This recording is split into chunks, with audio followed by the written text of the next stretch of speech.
Fala pessoal, dando sequência aos nossos vídeos com resoluções de questões, como eu havia falado no vídeo anterior, que eu ia estar trazendo 3 questões de direito processual penal, aqui estão elas. Nós vamos abordar 3 questões de direito processual penal cobradas em concurso público. E o primeiro assunto em relação ao direito processual penal é uma questão de inquérito policial. O enunciado da questão fala o seguinte: em um crime em que a ação penal seja de iniciativa pública incondicionada, temos 4 alternativas de resposta.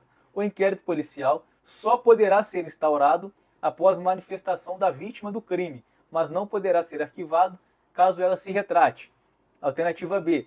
O delegado deverá arquivar o inquérito policial quando ou após o início das investigações, verificando que o fato criminoso não ocorreu. Alternativa C. Quando a vítima perdoar o autor do fato criminoso, ocorrerá desistência e faltará condição para o exercício da ação penal pública pelo titular. E alternativa D.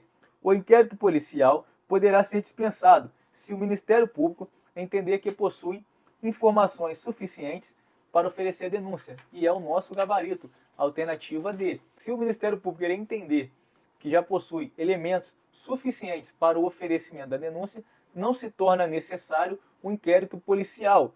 Eu tenho o seguinte: uma das características do inquérito policial é o que? Ele é dispensável. E ele ser dispensável diz o seguinte: o inquérito policial será dispensável quando o titular da ação penal, aqui estamos falando de uma ação penal pública incondicionada, onde o titular da ação é o Ministério Público, já possuir elementos suficientes para o oferecimento da ação penal. Dando sequência aqui, questão de número 2, que aborda ação penal, e fala o seguinte: conforme estabelecido pelo artigo 5º do Código de Processo Penal, dos crimes de ação penal pública ou de ação pública, o inquérito policial será iniciado. Aqui a questão está cobrando sobre a iniciativa do inquérito policial nos crimes de ação pública. Alternativa A, nós temos 4 alternativas. Alternativa A, mediante representação do investigado nos crimes de ação pública condicionada, de ofício pela autoridade policial. Alternativa C, mediante requisição do ofendido. E alternativa D, mediante requerimento do Ministério Público. Nosso gabarito é a alternativa B, de ofício pela autoridade policial, porque aqui o enunciado falou sobre crimes de ação pública, né? Então, sempre que se referir a crimes de ação pública, se remete o que? Ao inquérito policial de ofício, por parte do delegado. O artigo 5º do CPP, ele fala o seguinte, ó: nos crimes de ação pública, o inquérito policial será iniciado de ofício, o inciso 1º, e o inciso 2º, mediante requisição de autoridade judiciária ou do Ministério Público, ou a requerimento do ofendido ou de quem tiver qualidade para representá-lo. Só que aqui o enunciado ele mencionou somente, né, nos crimes de ação penal pública.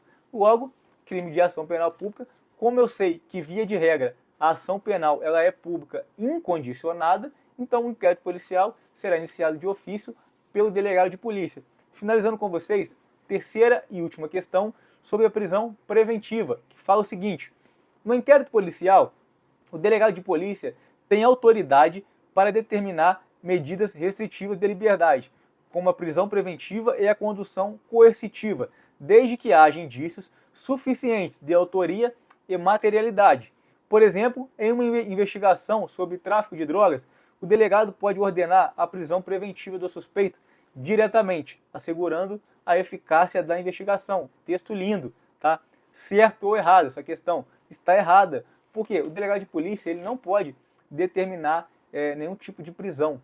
Como diz, temos aqui o entendimento seguinte, ó: o delegado de polícia ele não tem autoridade para decretar medidas restritivas de liberdade, como a prisão preventiva ou a condução coercitiva de forma autônoma. Ou seja, essas competências são do Poder Judiciário.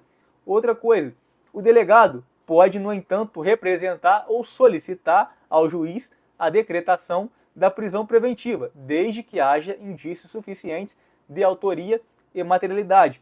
E a condução coercitiva, o entendimento do STF sobre a condução coercitiva, ela é restrita e somente pode ser determinada judicialmente em situações excepcionais. Então, via de regra, condução coercitiva ela é proibida. tem uma exceção? Sim, em situações excepcionais e determinada pelo juiz. Ou seja, resumindo, o delegado ele solicita ou representa, mas a decisão final é da autoridade judiciária. Gente, finalizo mais um vídeo com vocês, onde abordamos 3 questões de concurso público relacionadas a direito processual penal, com os tópicos mais cobrados em provas para carreiras policiais. Um forte abraço!